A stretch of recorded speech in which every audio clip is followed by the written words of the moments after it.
All right, we made it to February. Good job.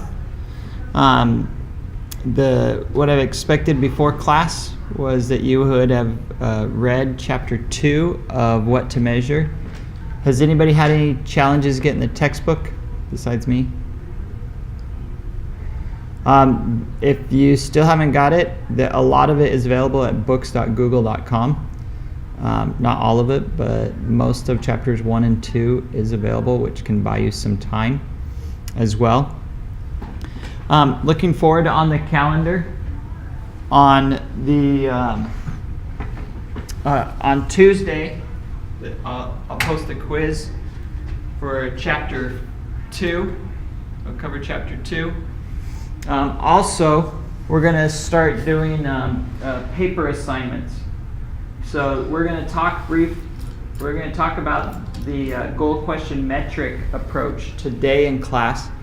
And what we're going to do is for papers assignments is you get to read them, and then there'll be a write-up and there'll be some discussion on Cougar View. I will email out the specifics and the rubric for that so that you know what I'm looking for, you know what to expect. And I'll have papers posted throughout the course. Okay? Any initial questions on that? All right. Okay. So we're talking about software estimation and measurement, right? And so then you might say, well, what are we to measure? And before we can talk about measurement and estimation of software projects, we should discuss what to measure. So we need to make sure the metrics that we're collecting are in line with our business goals. Okay, so don't let that get off track. Too often metrics are selected primarily based on the fact that the team is already familiar with them or they favor them. That can be doomed to failure. What we need to do is keep in mind what the goal is and make sure we're collecting data that supports that. As you probably guessed, there's several methods. We're going to talk about 4 today, methods that will guide us of what to measure. As I mentioned, first off, the goal question metric, or GQM. The second one we're going to talk about is the decision maker model. The third one is standard driven metrics. And the fourth one revisits the first one, and it's what I call the expanded GQM, where we're adding in the mechanism metric, or GQM squared. Okay? So first, the goal question metric, or GQM. So this was originally proposed by Dr. Victor Basali. He is now a professor emeritus from the University of Maryland, College Park. And he developed foundational work on what to measure. Not surprisingly, his method, his work has 3 parts. The first one is to identify the goal. And this is what we're trying to identify here is the goal for the product. The goal for the product. Okay? And this is the conceptual level of the model. The second one is to determine the question or questions. Here we're trying to identify questions that assess the goal. This is the operational level of the model. The third one is we're trying to define the metric or metrics. And we need 1 or more quantitative results for each question. Now these can be objective or subjective. Either one will work, but they need to be quantitative. And not surprisingly, this is known as the quantitative level of the model.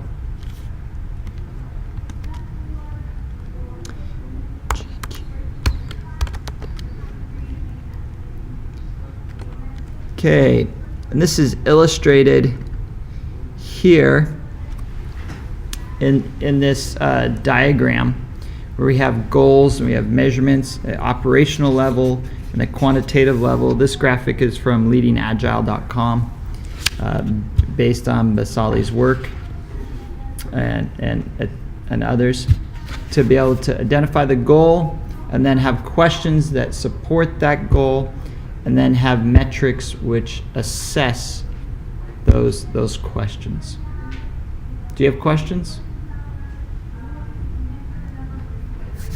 Okay, let's talk about an example. So this is goal, question, metric. So let's just say a goal would be to improve by 10% the timeliness of change request processing from the project manager standpoint. My father did a lot of change management for IBM, Lucent, AT&T, and there's one more that I forget off the top of my head. And so improve by 10% the timeliness of change request processing from the project manager's viewpoint. So then that's our goal. The next step would be a question. So the question would be, well, what is the current change request processing times or speed, right? We need to know if we're going to improve it, we need to know what it is, how we're doing. And so then a measure would be, for example, the average cycle time for the change request, and maybe look at the standard deviation and the percent of cases that are outside the upper limit. Some way to quantify it. We could ask another question to get at this, and is the performance of process improving? And we could say, okay, well, let's take the current average cycle time divided by a baseline average cycle time, and then multiply that by 100 to get a percentage. We don't just have to have a single measure. We could have another one, and we could have some sort of survey or something to be a subjective assessment of project manager satisfaction. So as long as it's quantitative, we can use objective or objective to be able to do this. Okay. Let's do an exercise. So and let's tackle this first one here. To apply the GQM, the goals, question, metric model, by identifying a goal that would be appropriate for a software project, some questions that can allow us to get at that, and some metrics. Who wants to share? Yes? The goal is making the software cheaper Okay, making the software cheaper by 50%. by 50%. Wow, you're coming in, gonna take the axe to the root. Okay. The question is, how much does the software cost? Or another question would be, how much it actually costs to make a software? Sure, and you might look at the budgets for all the different components, identify what they are. Okay, 50%. Wow. I'd be a little scared to work for your company. I'd be scared to be a software developer with you coming in at the lead, but maybe that would be good long-term growth. Who else would like to share? The goal is to reduce the time of the software project, like to complete it in a faster way. To reduce the time to release. Yeah. Okay. And the question is, like, how much time is it taking if we do it in the normal procedure? So how much time have we been taking, or how much time are we currently taking? How much time have we been taking? Okay. So a baseline. Yeah. And the metrics is like average time and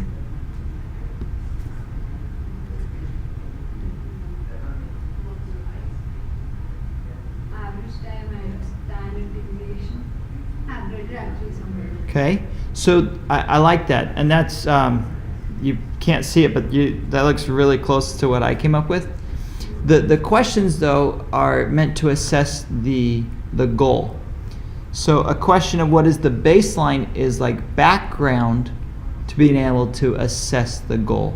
So we'd want to say how are we doing on our schedule currently, and then as compared to an average baseline, because otherwise your question isn't assessing current performance and only is assessing post performance. Okay, and so we need to make sure the questions are tied to the goal, and that so that they are answering how are we doing. Okay, great, thank you for sharing. Anybody else want to share? Okay. All right, that's the first method about what to measure. The second one is the decision maker model. It's another way to look at what to measure, and it's from the viewpoint of the decision maker, or what metrics will appropriately inform the decision maker. I have another exercise. Okay, so I want you to discuss with your neighbor, what does the textbook mean by the decision maker is the customer for the metric, where the textbook's the software measurement and estimation. Okay, so and then identify who is a decision maker, or come up with some examples. And so that's how I read it first is, the customer of the product. But here, customer is being used in a little different way in English. What it's saying is that the metrics are designed for the decision maker, the customers who is going to consume them. And so the decision maker is consuming the metrics. Okay, and so it's different than the purchaser of the end product, but it's probably someone in your team, management, along those lines. And so your customer is an employee for the metrics. Okay, and so that's a different a viewpoint, and I thought it was a little confusing at first, but it's who are these metrics for? We're not going to put them online. We're not going to share them from this approach. We're not going to share them with our customer. They're for internal use only within the company. They are just to be shared with management for the decision makers. So then who would be a decision maker? What would be their title or role?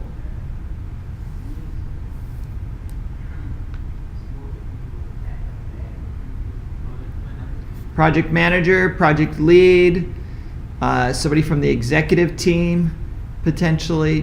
Depends on how big your company is, where their focus is. Is this just for the IT department? Is this, you are a software company? But so it's who is saying yes or no, let's hire more people, we need to fire some people, or we need to reassign, or we're going to ship it today. Somebody with the authority to say we're supposed to ship today, we're not going to, or we're releasing early. Somebody that has that authority and power is the decision maker. And so the viewpoint of the decision maker model is for that person. So we have these project decisions, as I mentioned. Do we increase staff or decrease staff? Do we release it today or not? Is it ready to go? And so what we need are these project measures to come up with to answer that. What are the number of bugs in the software? What has been their trend over time? And so what we have here is whoever's making the decisions needs this information from the measures, and that information is intended to guide the decisions. I'm also teaching a business intelligence class right now, and so there's some overlap here with needing to get the data appropriately to the decision makers in a way to do that. Feel free to sign up for that course, okay? Okay, so let's come up with some examples to make this more concrete. So we have project decision and project measure. So a decision could be change the staffing size. The project measure could be the time and effort expended during the development life cycle. How are we doing? Is the average 80 hours per software developer per week? That's a little scary. Is it 30 hours? What's going on? And so we can use that to say we have a problem, or no, things are great, let's continue. Here's another example. Is the software ready to release? Could be a big decision, could be a minor decision. And so a measure could be the current quality of the software, and to put that in context, you could see over time how has that changed throughout the development process. Questions on that? So do you see how with this model, these project measures are geared towards the decision maker, the project lead, the executive, to consume him, to be consumed and do that. Okay, let's apply this.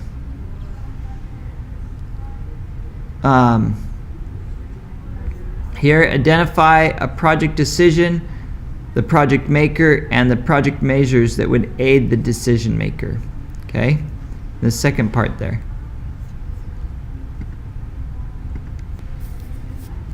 Okay.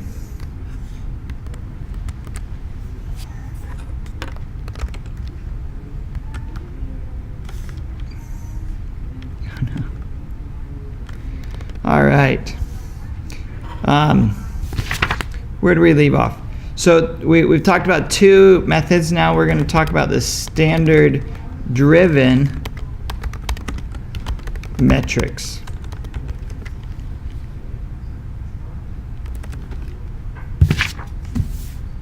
Okay, so another consideration of what to measure follows the concept of not reinventing the wheel. So namely, there are established metric standards. For example, there's the Software Engineering Institute, or SEI, that we'll be referring to, and that's at Carnegie Mellon, and it's established the following metrics of what to measure. So system size, how large is the system? Project duration, how long, where are we in the project, how long has it been going on? Effort, defects, and productivity.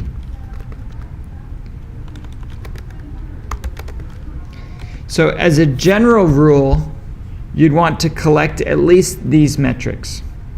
Particular industries like telecommunications, the nuclear power industry, they have additional standards that are required in those areas. So you'd want to reference those as well. So as you're thinking, okay, well, what to measure, look at what existing standards are there. At least adopt what the SEI has considered with system size, project duration, effort, defects, and productivity. The third model is the expanded GQM, where we're going to add in a mechanism metric. So we call this GQM squared, except in my text editor I can't do superscript very easily, so I'm going to represent with that with the caret, which is typically done. Okay, so if we can apply what we've already done, and then what we're going to do is add to it to define the mechanism or mechanisms. Okay, and so this is who will be responsible? Okay. And furthermore, how frequently will the data be collected? Let's be real precise about this. How frequently will the data be reported? And then what infrastructure? This could be staff, tools, etc. is needed. So have you ever attended a meeting and you had a great discussion of the issues, you even came up with some good solid plans of how to fix those issues or to address some solutions, but no one was clearly identified or tasked with implementing or following through? Have you ever been in a meeting like that? You will, okay? It's inevitable, unless of course you're the one running the agenda, and then you can help prevent that. But even if you're not, you can help prevent that. So I've been in more than one meeting where that's happened. I will say here in the TESA School of Computer Science, they're very good about, oh, that's a great idea. Okay, who's gonna do it? Volunteers? Okay, how about you and you? And then I feel very comfortable with it. Okay, we're making progress. And so if someone is not clearly identified, little if anything is going to happen. We're all busy, and unless somebody is identified to be responsible, it will probably not happen, or it will be assumed by the same person over and over again until they get burned out. Okay, that is what's going to happen. Do you see how the concept of SMART goals that we talked about last week can be applied here? So when we talk about things, they need to be quantified, they need to be assigned, and so that things will happen. All right, our last exercise for today. Let's apply the GQM squared model by identifying a goal, a question, a metric, mechanisms. And so you can just add on to your one before, but adding in the mechanisms. All right, I want to hear what you came up with. Who wants to share?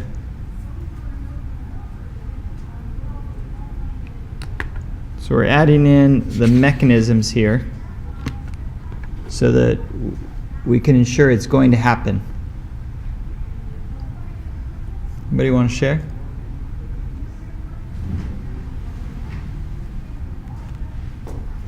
So building off of the example given previously of reducing the time to add additional features, I don't quite remember how it was worded. But so a mechanism would be, well, who is going to be responsible? The project lead is going to take ownership for that, for example. Although it's really a group effort, but we need a point person. Depending on the size of the project, weekly data collected. And we talked about metrics like the current estimate of how things are going, how far away we are from that estimate, number of days. So we could collect that weekly and report it to the team weekly so that they're getting some feedback. And then what infrastructure is needed? Well, this additional reporting and estimation, estimating at 2 to 4 hours of the project lead time with no other real support needed. And so that helps to identify, okay, well, does the project lead, does she or he have time for that? Do they need a raise for all the work they're doing? What? Anybody else want to share? What's the infrastructure? So it could be, well, if we might need to purchase some software to provide this estimate. It might mean we are going to do surveys, customer satisfaction surveys. Okay, well, who's going to write those surveys? This is a major client, so we need to hire somebody. I mean, so it's great to say, hey, we're going to have customer surveys. You can imagine a large government project worth millions of dollars, and we decide in a meeting, hey, you know what, we need to make sure the customer's happy. Yeah, that'd be good. We should survey the customer. Yes, that's good. Okay, what else are we talking about? And it doesn't go anywhere. What the mechanisms is to drive, okay, who is going to do this? Nobody volunteers. Who's qualified to do this? And then somebody says, I really think we should hire somebody with the skills necessary to write appropriate surveys. It's going to be a part-time job just to write and manage these surveys because it's such a large project. We're interviewing so many people. Do you need clerical staff? Do we need a website? Things along those lines. Okay. To say, okay, to do this, it's going to take money. It's going to take time, and to be honest and upfront about that. Otherwise, if the project runs over, these need to be established early on and clearly talked about and identified, so that there's not misunderstanding. Great question. Thank you. Other questions? Okay, so as a concluding question then, what should we not measure? We talked about what to measure, how to measure. What should we not measure?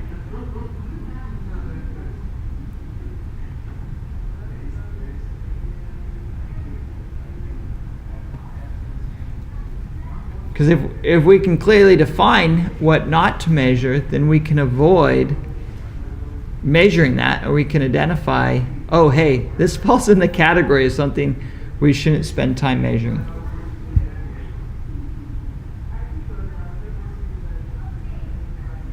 So if it's not meeting the goals internally or externally, we shouldn't measure it. Okay, so this gets back to the decision maker model. If the decision maker needs this information, then that's justified. Or have we identified that this is a goal for the end product, our customer, and so we want to, it's worth measuring to that end. Otherwise, it may be more of a personal information, and if it's taking time and resources, maybe it shouldn't be done. Maybe there needs to be a goal that uses it, but we need to be careful that we're not measuring extraneous things. Okay, so look for an email from me in discussion about the paper assignments that will be coming out. You can see the first one is linked here. These papers are virtually the same. This one is from 1992. It's a technical report on CMU's website, and so it was not published in a peer review format, whereas this one was. The first authors is the same. This one has included other authors as well, and was also published. Okay, I look forward to seeing you next week.